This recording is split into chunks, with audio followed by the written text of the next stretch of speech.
Hello दोस्तों, कहानी अगर अच्छी लगे तो प्लीज़ वीडियो को लाइक करें और अगर चैनल पर नए हैं तो प्लीज़ चैनल को सब्सक्राइब करें। बहुत समय पहले की बात है। उद्धव देश के राजा जयसिंह राजा की एक बेटी थी। उस लड़की का नाम सुचित्रा था। सुचित्रा बहुत ही सुंदर, सुशील और बहुत ही शूरवीर लड़की थी। सुचित्रा के इन सभी गुणों की चर्चा दूर दूर के घरों में होती थी। सुचित्रा बड़ी हो गई तो राजा को उसके विवाह की चिंता सताने लगी। यूँ तो हजारों युवक सुचित्रा से विवाह करने के लिए इच्छुक थे, परंतु उनमें से राजा को कोई भी पसंद नहीं आता था। अगर कोई लड़का जयसिंह को पसंद आ जाता तो वह सुचित्रा को पसंद नहीं आता था। इसी कारण से सुचित्रा का विवाह करना जयसिंह के लिए एक बहुत ही बड़ी चुनौती का विषय बन गया। वह दिन रात इसी उलझन में खोए रहते। एक दिन यशोधन के गुरु महल में पधारे। राजा ने उन्हें अपनी समस्या बताई। बस इतनी सी बात के लिए दुखी हो? जयसिंह की बात सुनकर गुरुजी हंसकर बोले, इस समस्या का समाधान बहुत ही आसान है। सुचित्रा की शादी के लिए तुम एक स्वयंवर रचाओ। जो कोई भी सुचित्रा को स्वयंवर द्वारा मिलेगा वह सुचित्रा के लिए बिल्कुल सही होगा। स्वयंवर के लिए क्या शर्त रखूं गुरुदेव? राजा ने पूछा। गुरुदेव कुछ समय सोचने के पश्चात बोले, सभी देशों में घोषणा करवा दो कि दक्षिण दिशा में एक बहुत ही घना जंगल है। उस जंगल के बीच में से होते हुए जो रास्ता जाता है, रास्ते का अंत गुफा पर होता है। उस गुफा में अनमोल खजाना है। खजाने तक पहुंचने के लिए 3 दरवाज़ों से गुजरना पड़ता है। जो युवक उन 3 दरवाज़ों से गुजरकर वह अनमोल खजाना लाएगा, उसका विवाह राजकुमारी सुचित्रा के साथ कर दिया जाएगा। गुरुदेव की सलाह राजा को बहुत ही अच्छी लगी और राजा ने तुरंत यह घोषणा सभी देशों में करवा दिया। सभी देश के राजकुमार घोषणा सुनकर बहुत ही ज़्यादा खुश हो गए और राजकुमारी से विवाह करने के लिए उत्सुक नवयुवक खुशी से झूम उठे। वे उस अनमोल खजाने की खोज में अलग अलग चल पड़े, परंतु खजाने तक पहुंचने का रास्ता इतना आसान नहीं था। वह बड़ा ही भयानक जंगल था। जंगली जानवरों की भरमार थी। कदम कदम पर विषैले कीड़े मकोड़े रेंगते थे। जानवरों और कीड़ों से बचते हुए रास्ता ढूंढना बहुत कठिन था। जो युवक उस खजाने की खोज में निकले थे वे जंगल में पहुंचते ही जंगली पशुओं से डरकर या घायल होकर लौट आए। कुछ आगे बढ़ भी गए तो जा न सके, क्योंकि जहां वह जंगल समाप्त होता था वहाँ तेजी से बहने वाली एक नदी थी। उसमें बड़े बड़े घड़ियाल थे। उस नदी के पानी का बहाव बहुत तेज था, इसलिए वहाँ नाव नहीं चल सकती थी। उस नदी को तैरकर पार करने के सिवा कोई चारा नहीं था, परंतु नदी में उतरना अपनी मौत को निमंत्रण देने के समान था। घड़ियाल नदी में उतरने वाले पर टूट पड़ते थे और उसे चट कर जाते थे। यह देख सभी हिम्मत हार गए। कलिंग में ही समीर नाम का एक बहादुर नवयुवक भी रहता था।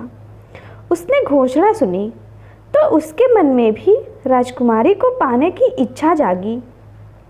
वह उस अनमोल खजाने को लाने के लिए निकल पड़ा।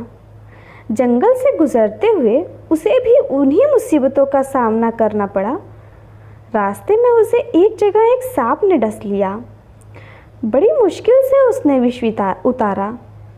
आगे एक शेर ने उस पर आक्रमण करके बुरी तरह घायल कर दिया। फिर भी मुसीबतों को झेलता वह किसी तरह नदी में किनारे पहुंच गया।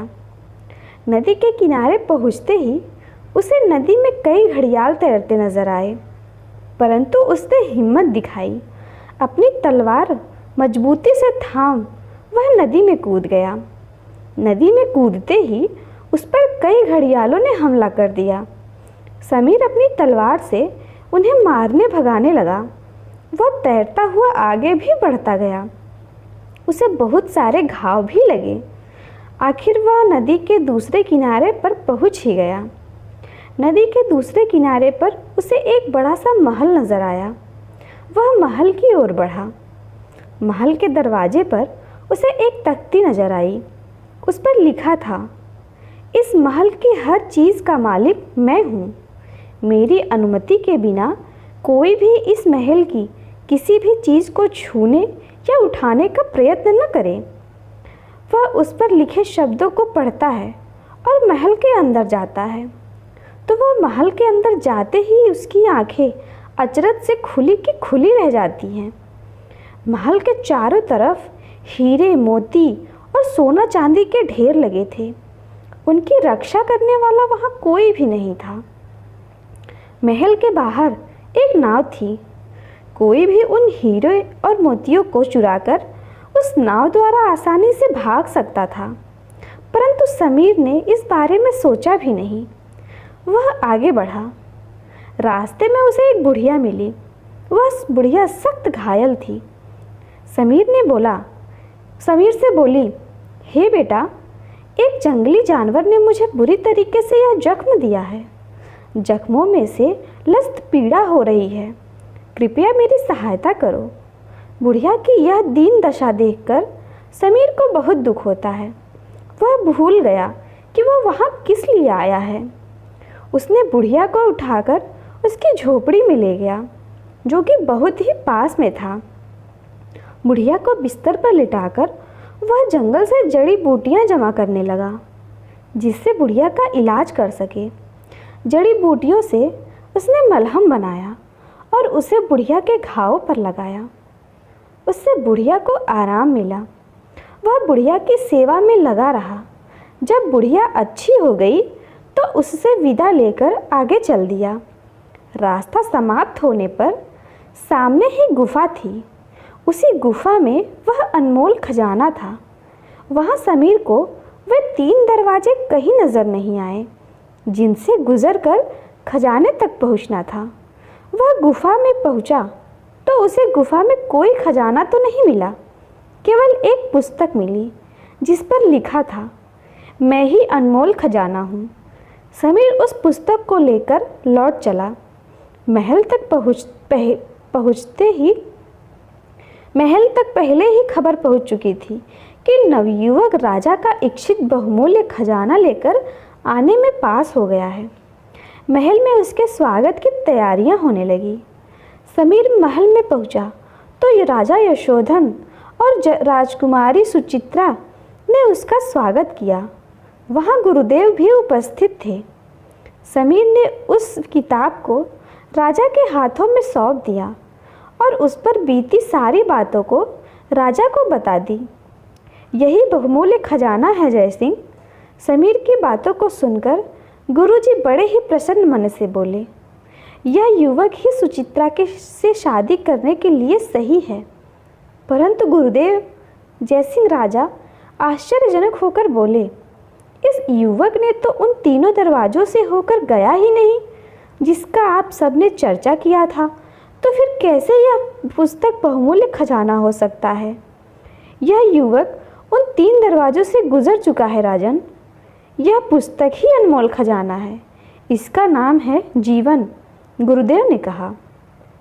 मैं समझा नहीं गुरुदेव। यह युवक जिस 3 दरवाजों से गुजरकर इस अनमोल खजाना यानी जीवन तक पहुंचा, वे थे वीरता, ईमानदारी और दयालुता। सब गुरुदेव का मुख देख रहे थे। गुरुदेव कहने लगे, भयानक जंगलों और घड़ियालों का मुकाबला करके यह युवक नदी के किनारे पहुंचा। ये काम उसने केवल अपनी वीरता के सहारे ही किए। फिर उसे एक महल मिला जिसमें हीरे जवाहरात और सोने चांदी के ढेर लगे थे। अगर यह चाहता तो उस जगह से बहुत सारे बहुमूल्य रत्न लाकर यह अपना आने वाला जीवन अच्छे से बना सकता था, परंतु इसने उन्हें छुआ भी नहीं, क्योंकि वे किसी दूसरे के थे। यह इसकी ईमानदारी थी। आगे इसने एक बुढ़िया की सेवा की। यदि इसके स्थान पर कोई दूसरा होता तो बुढ़िया के पीछे अपना समय नहीं गंवाता। यह इसके दयालु होने का उदाहरण है। अगर किसी व्यक्ति में यह 3 बहुमूल्य गुण हो तो वह पूरे संसार में क्या है जो नहीं कर सकता। इस कारण यही व्यक्ति सुचित्रा का पति परमेश्वर बनने के लायक है। अब सबकी समझ में गुरुदेव की बात आ गई। राजा रानी दोनों सुचित्रा और समीर के विवाह की तैयारी में लग गए।